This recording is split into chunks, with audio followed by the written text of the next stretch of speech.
Dear student, जेपीआईसी distance study में आपका स्वागत है। आज 12th हिस्ट्री के अंतर्गत आपका टॉपिक है आरंभिक समाज में स्त्री पुरुष संबंधों में विषमताएं। यानी प्राचीन काल में आरंभिक समाज में स्त्री पुरुषों के संबंधों में विषमताएं थीं। डियर स्टूडेंट, कोई भी विषय वस्तु को केवल उसी विषय वस्तु के आधार पर या उसी प्रश्न को के लिए केवल आप अपने को ना तैयार करें। उस प्रश्न से संबंधित बहुत सारे प्रश्न पूछे जाते हैं एग्ज़ाम में, या एक व्यवस्था एक इस तरह से सिस्टम बना लें अपने आप के अंदर, स्वयं के अंदर, कि जब भी कोई प्रश्न बने तो उससे रिलेटेड बहुत सारे क्वेश्चन पूछते हैं। केवल अपने आप को इस रूप में ना तैयार करें कि केवल हमें एक प्रश्न तैयार कर रहे हैं, क्योंकि जब आप एक प्रश्न के रूप में तैयार करते हैं स्वयं को तो उससे डिफरेंट क्वेश्चन जब एग्ज़ाम में आ जाता है तो आप ऐसे प्रश्नों को नहीं कर पाते, और स्वाभाविक है ऐसे प्रश्न आते हैं एग्ज़ाम में। ज़रूरी नहीं है कि जैसा प्रश्न आपके सामने किताब में पढ़े हैं उसी रूप में क्वेश्चन आए। क्वेश्चन प्रश्नों को स्वरूप को बदल दिया जाता है, प्रश्न की भी स्थिति को बदल दिया जाता है, दूसरे रूपों में क्वेश्चन पूछे जाते हैं। तो ऐसे स्थितियों में आप हर ढंग से प्रश्न के उत्तर देने के लिए तैयार रहें। अपने को इस तरह से तैयार रखें कि प्रश्न किसी भी रूप में पूछे आप उसका आंसर दे लेंगे। तो जैसा कि यहाँ पे दिया गया है टॉपिक, आरंभिक समाज में स्त्री पुरुष संबंधों में विषमताएँ थी, या कभी कभी अंतर पूछ लेता है कि क्या पुरुषों की अपेक्षा स्त्रियों के सम्मान प्राप्त थे, या समाज में उनका उचित स्थान था, किस रूप में था। ऐसे प्रश्न भी आ जाते हैं। तो आप ऐसे प्रश्नों के लिए भी आप उत्तर इस रूप में अपने आप को इस तरह से मानसिक रूप से तैयार रखेंगे कि हमें प्रश्न को इस रूप में उत्तर देना है। तो चाहे सीधे पूछ लें विषमताएँ, या फिर पूछ लें कि क्या दोनों के मध्य अंतर था, या फिर दोनों की स्थितियों में क्या अंतर था। तो चाहे जैसे पूछे आप उत्तर एक रूप में देंगे। तो चलिए विषय वस्तु को स्टार्ट करते हैं और आगे बढ़ते हैं। आरंभिक समाज में स्त्री पुरुषों के बीच विषमताएं विद्यमान थी। समाज में चाहे वो सम्मान को लेकर के हो, चाहे सामाजिक प्रतिष्ठा को लेकर के हो, या समाज में आर्थिक स्थिति को लेकर के हो, या राजनीतिक स्थिति को लेकर के हो, सभी क्षेत्रों में स्त्रियों को पुरुषों के समान अधिकार नहीं प्राप्त थे। ना ही पुरुषों के समान उन्हें आदर और सत्कार किया जाता था, ना ही समाज में उनकी स्थिति उतनी मजबूत थी।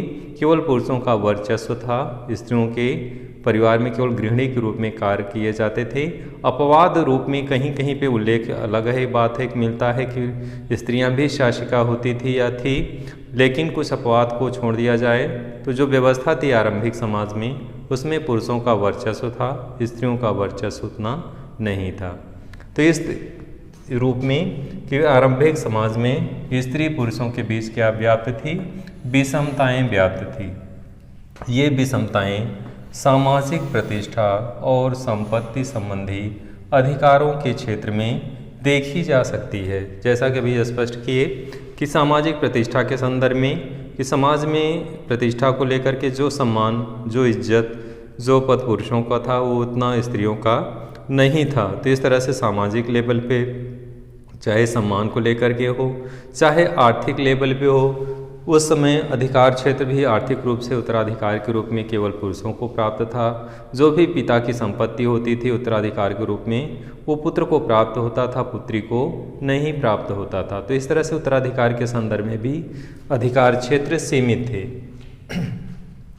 बौद्ध साहित्य में तत्कालीन साहित्य, बौद्ध साहित्य व तत्कालीन जो साहित्य हैं उसमें उल्लेख मिलता है। जैसा कि आप जानते हैं जो रचनाएं होती हैं, जो साहित्य होती है, उस समय के तत्कालीन समाज के विषय में प्रकाश डालता है। साहित्य समाज का दर्पण होता है।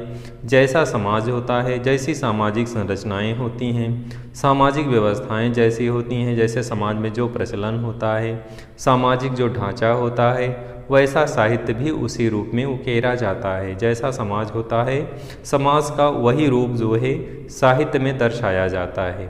तो साहित्य भी जो है तत्कालीन, जो चाहे बौद्ध साहित्य हो चाहे अन्य साहित्य हैं, उन साहित्य के माध्यम से हमें तत्कालीन समाज के विषय में जानकारी प्राप्त होती है कि किस तरह से स्त्रियों को पुरुषों की अपेक्षा उतने अधिकार, उतने सम्मान, उतने स्थान नहीं प्राप्त थे जितने कि पुरुषों को प्राप्त थे। तो तत्कालीन बौद्ध साहित्य भी इसकी पुष्टि करता है, और तत्कालीन अन्य रचनाएं भी इसकी पुष्टि करती है कि उस समय के समाज में विषमता व्याप्त थी। यानी रचनाओं के माध्यम से पुष्टि होती है, रचनाओं के माध्यम से स्पष्ट होता है, रचनाओं के माध्यम से प्रकाश पड़ता है कि तत्कालीन समाज में स्त्रियों को उतना उचित स्थान, उतना उचित सम्मान नहीं प्राप्त था। पुरुषों की अपेक्षा उन्हें सम्मान नहीं दिया जाता था। समाज में पुरुषों का वर्चस्व था सभी क्षेत्रों में, चाहे कोई भी क्षेत्र हो, चाहे वंशानुगत पितृवंशिकता को लेकर के हो, चाहे परिवार के भरण पोषण के संदर्भ में हो, चाहे उत्तराधिकार को लेकर के हो, चाहे पैतृक संपत्ति के अधिकार को लेकर के हो, विविध क्षेत्रों में पुरुषों का वर्चस्व था, स्त्रियों को उतना उचित स्थान नहीं प्राप्त था। इसलिए इससे पुष्टि होती है कि तत्कालीन समाज में पुरुष और स्त्रियों में विषमताएं व्याप्त थी, जो सामाजिक ढांचे को स्पष्ट करता है, तत्कालीन सामाजिक संरचना को प्रकाशित करता है, जिसके माध्यम से हमें तत्कालीन सामाजिक स्थिति व उसकी संरचना व ढांचा के विषय में जानकारी प्राप्त होती है। इन रचनाओं के माध्यम से, इन ग्रंथों के माध्यम से प्रकाश पड़ता है। यहाँ पे भी स्पष्ट होता है विषमताएं जो इंडिकेट करता है बौद्ध साहित्य व तत्कालीन अन्य साहित्य, जिसमें इसके साथ साथ ये भी स्पष्ट होता है पुत्र प्राप्ति के लिए यज्ञ, ईश्वर की प्रार्थना व मंत्रोच्चारण किए जाते थे। तो यानी पुत्र प्राप्ति के लिए क्या किए जाते थे? यज्ञ किए जाते थे, प्रार्थना किए जाते थे, मंत्रोच्चारण किए जाते थे। इससे स्पष्ट होता है कि पुत्र की जो कामना होती थी वो समाज ऐसा था कि यानी पुत्र को ज़्यादा वरीयता दिया जाता था, ज़्यादा महत्व दिया जाता था। इसी के परिप्रेक्ष्य में जो याचनाएं की जाती थी, जो यज्ञ किए जाते थे, जिससे पुत्र की प्राप्ति हो, क्योंकि वह उत्तराधिकार के रूप में होगा, उत्तराधिकार के रूप में आगे की पीढ़ी को आगे बढ़ाएगा या वंश को आगे बढ़ाएगा। तो इस तरह से पुत्र को महत्व दिया जाता था। वही पुत्र आगे चल करके एक पुरुष के रूप में अपने समाज के वर्चस्व को, स्थिति को प्रतिष्ठापित करता है। तो इस तरह से महिलाओं की अपेक्षा पुरुषों का समाज था, पुरुषों को समाज में अधिक सम्मान प्राप्त था। पुरुषों को समाज में अधिक अधिकार प्राप्त थे, पुरुषों को अधिक समाज में महत्व दिया जाता था, पुरुषों का समाज में वर्चस्व कायम था। तो इससे स्पष्ट होता है एक सामाजिक जो संरचना थी, उस टाइम की सामाजिक संरचना में पुरुषों को अधिक महत्व दिया जाता था। परिवार के संदर्भ में जो निर्णय लिए जाते थे वो पिता लेता था। परिवार को क्या करना है, किस रूप में कौन सा निर्णय लेना है, चाहे वो आर्थिक हो, चाहे सामाजिक हो, चाहे राजनीतिक हो, किसी भी रूप में, चाहे धार्मिक हो, जो भी निर्णय लिए जाते थे परिवार का पिता या बुजुर्ग लेते थे। तो इस तरह से पुरुष प्रधान समाज था जिसमें पुरुषों को अधिक सम्मान प्राप्त था। मनुस्मृति में के अनुसार पुरुष जो है 7 प्रकार के धन प्राप्त कर सकते थे, जिसमें विरासत, खोज, खरीद, निवेश, विजित, कार्य और भेंट के द्वारा जो है धन प्राप्त करते थे। डियर स्टूडेंट, एग्जाम में विकल्पीय क्वेश्चन है, वेरी इंपॉर्टेंट है, इस चीज़ को लर्न रखेंगे। 7 प्रकार के 7 टाइप्स के जो धन प्राप्त कर सकते थे, कौन प्राप्त कर सकता था? पुरुष। मनुस्मृति के अनुसार ये इंपॉर्टेंट क्वेश्चन है, इसको लर्न रखेंगे कि पुरुष जो है मनुस्मृति के अनुसार 7 प्रकार के धन प्राप्त कर सकते हैं। आपको जो है वीडियो में जहाँ जहाँ पे इंपॉर्टेंट लगेगा, इंपॉर्टेंट इंडिकेट करते रहेंगे, आप उस चीज़ को कंठस्थ कर लेंगे या फिर अपनी कॉपी में नोट कर लेंगे। जो जो भी इंपॉर्टेंट चीज़ें होंगी आपको समय समय पे इंडिकेट करते रहेंगे, बताते रहेंगे। तो इस तरह से यहाँ पे भी है कि पुरुष जो है कितने प्रकार के धन प्राप्त कर सकते थे? 7 टाइप, 7 प्रकार के धन जो है प्राप्त कर सकते थे। स्त्रियां जो है, ये भी इंपॉर्टेंट, इसको लर्न रखेंगे, 6 प्रकार के जो है धन प्राप्त कर सकते थे।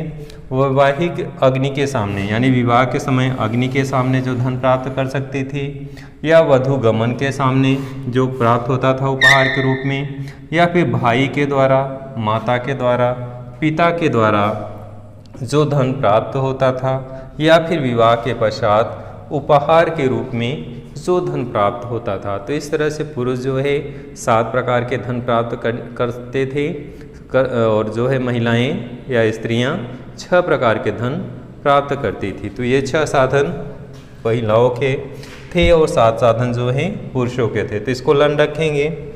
समाज में विषमताएं व्याप्त थी। विषमताओं के संदर्भ में स्पष्ट उल्लेख मिलता है कि किस तरह से जो है पिता के विवाह के पश्चात जो है स्त्रियां जो है पिता के गोत्र को त्याग कर देती थी और पति के गोत्र को अपनाना पड़ता था। तो इस तरह से सामाजिक संरचना ऐसी थी कि स्त्रियां जो है विवाह के पश्चात जो है पिता का जो गोत्र होता था उसे छोड़ देती थी और पति के गोत्र को अपनाना पड़ता था उन्हें। तो इस तरह से सामाजिक संरचना था जिसके कारण ये व्यवस्थाएं दी गई थी। पुरुष प्रधान समाज था जिसमें महिलाओं की अपेक्षा पुरुषों को अधिक महत्व, अधिक स्थान और अधिक वर्चस्व की स्थिति को दर्शाता है। इसी क्रम में आगे बढ़ेंगे। तत्कालीन समाज की व्यवस्था भी दर्शाती है कि महिलाओं को उतने सम्मान नहीं प्राप्त थे। पति ही सब कुछ निर्णय ले लेता था, जैसा कि युधिष्ठिर के द्वारा उल्लेख किया गया, मतलब इस कहानी के द्वारा पता चलता है जो घटनाक्रम है, जिसमें युधिष्ठिर जो है अपनी पत्नी को जो है दांव पे लगा देते हैं, जुए में बेच देते हैं। और जबकि वो उनकी पत्नी जो है उनसे प्रश्न करती है कि क्या हमें दांव पे लगाना एक पुरुष का अधिकार है, तो जिससे तत्कालीन समाज की व्यवस्था को स्पष्ट करता है कि पुरुष जो है सभी निर्णय लेता था, कुछ भी कर सकता था। तत्कालीन समाज में स्त्री तक को भी दांव पे लगा दिए और इस तरह से युधिष्ठिर के द्वारा इस तरह के कार्य के द्वारा इससे स्पष्ट होता है कि उसका कोई विरोध नहीं किया गया, सामान्य बात थी और उन्होंने अपनी पत्नी को भी दांव पे लगा दिया। तो तत्कालीन सामाजिक संरचना को स्पष्ट करता है, जिससे आभास होता है कि तत्कालीन आरंभिक समाज में स्त्रियों को उतने महत्व नहीं दिए गए थे जो पुरुषों को महत्व दिए जाते थे।